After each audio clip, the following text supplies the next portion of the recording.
You are now listening to Femme Regard Podcast with Tessa Markle and Carolina Alvarez. Femme. Hello, Femme. So we've really been enjoying sharing our experience with you guys on all aspects of filmmaking. But I want to get into a little bit, like, we have been talking to you guys about our Noir that we're working on.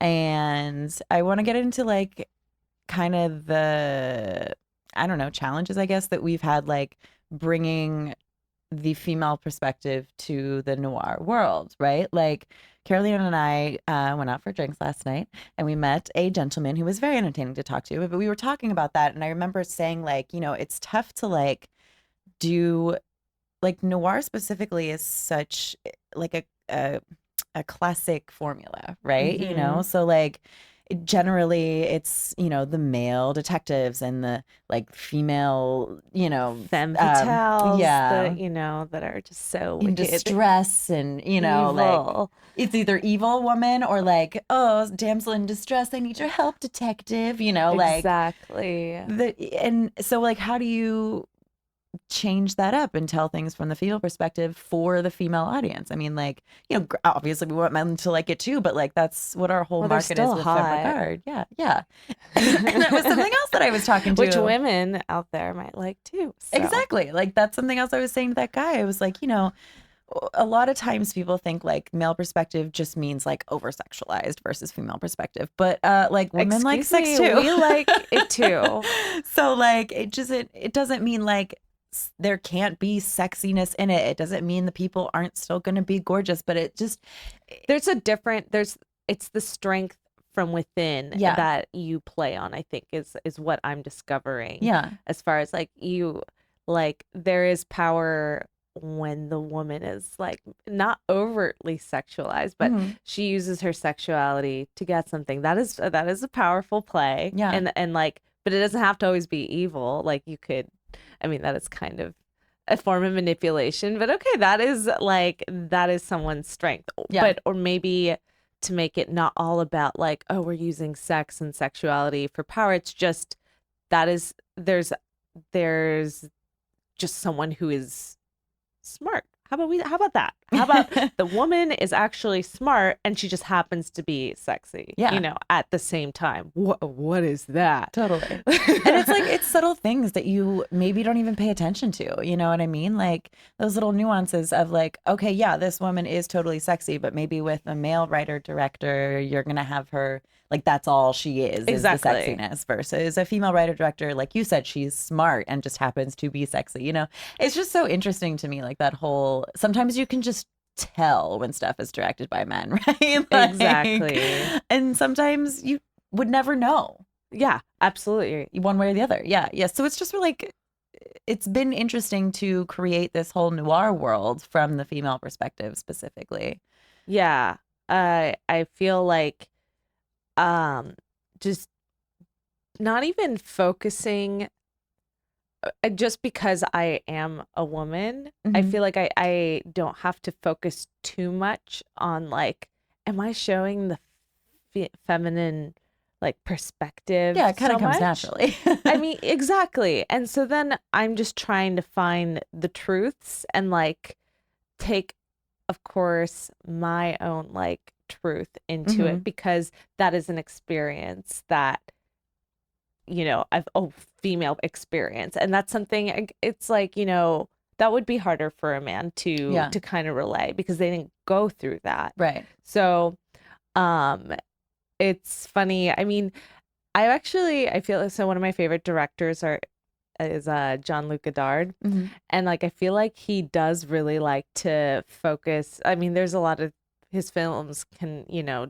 they're kind of semi-political. There's also this, but I think he also just hits the emotions hard with, like, the relationship dynamic between a man and a woman, and how one is and the other isn't. Yeah. And it's funny because it's like, you would think it's biased to a man, but, you know, like, yeah, like, I guess I'm just saying it is possible, like, you know, like, a man can analyze that and, you know, and use that to play, because yes, there are women reaction tendencies, and there's that, but I think it becomes more so when it's just played up like a certain way the entire time. Like you said, like they're just it's like stereotypes of characters. Yeah. And for him, he was just I feel like he just found like a really authentic form of like when the man doesn't stand for his woman, she's gonna develop contempt. And that's his movie Contempt, like, and like she then reacts and like, then has an affair. I mean,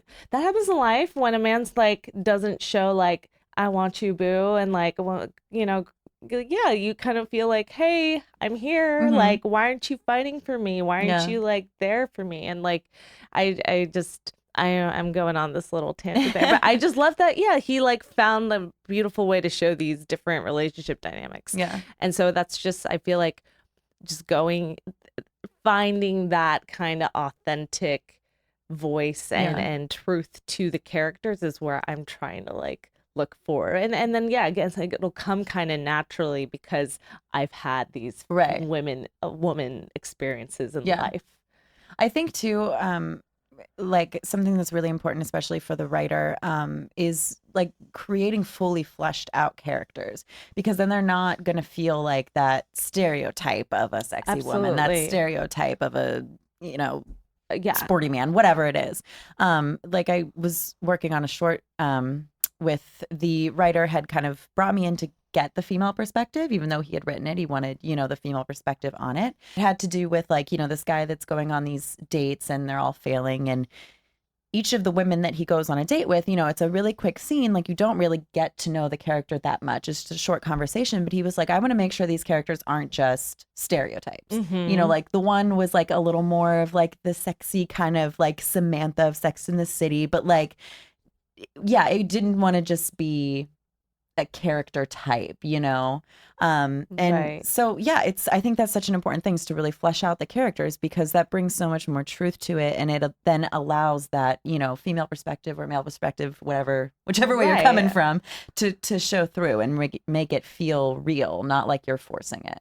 Well, even just for our noir, we had a sit down with, because I knew I was casting you and then our other character, and we all sat down and I just was like, let's talk to each other. Like, you're this character, who do you think she is? And like, this is kind of with the world we're creating, so where do you think she comes from, and in relation to him? And we just like talked like as if we were these characters. Like that was kind of one of the processes that started helped us start to create this noir world and these characters, because then you kind of start to have this fully fleshed backstory. And like, as I'm writing, I'm not like then doing the obvious, like telling what has happened in the past. Like it's just hinted there, because I know what went down back there. I don't have to say it, it's just kind of hinted there, and the audience is smart enough to understand, like they have history, like there's that's what's happening. And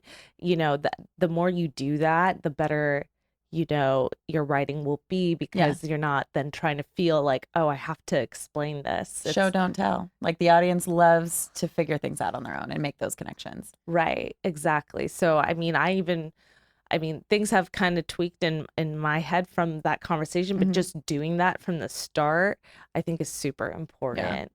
And like, it's even hard for me to like write without knowing the right name. Like, I feel like that just doesn't even sit with me until I like know. Because I love my name, guys. It's just until it feels right, I can't even like move forward. I mean, I've changed it up, but it's just really I love that you said that, because it's so true. And like getting that into your writing and world will help you create like an honest connection. It'll feel real. Well, we wanted to just kind of update you guys a little bit on what we've been thinking about. So we'll end with a little inspiration. I have been watching Queer Eye, If you guys don't watch it, I recommend it. I love it. But I've been watching the most recent season. And I mean, for anyone that's ever watched the show, like, it's super inspirational and it will make you cry. Like, I swear I cry like every episode. I can't. I have this thing where I'll watch it in the gym and I'm like, why am I doing That's this? a terrible idea. I'm like bawling on the treadmill. Right? And I'm like, this is so bad. But it's good tears. But like, it's because amazing. they're so inspirational. And if you haven't watched the show, like, it's this group of these 5 guys that each of them concentrates on one aspect of making over a person. And it's, they change these people's lives because they give them the confidence that they've been missing out on by just bringing it out of them, like, and it's so beautiful and it's so inspirational, and it has nothing to do with film, but like, if you want to like have a good feel good, like bittersweet cry, get a little inspiration, feel better about yourself, like, they have lots of great life lessons in there. Honestly, give it a watch. It is so worth it. Do it. And they're fabulous. And they are beautiful, and I so love them. fabulous. Oh my gosh. All of them. All day, every day. They slay. Yes. Well, thank you guys for listening. And we will see you in another episode real soon. Yeah. Bye. Thanks for listening to Femme Regard Podcast. If you like what you hear, tune in next time for more tips on the filmmaking business and insightful conversations with industry professionals over tea. We can only grow with your support, so please subscribe, share, rate, and give us a 5-star review on Apple Podcast. If you leave us a great comment, we might give you a shout out on the show. For more on us, check us out at femregard.com.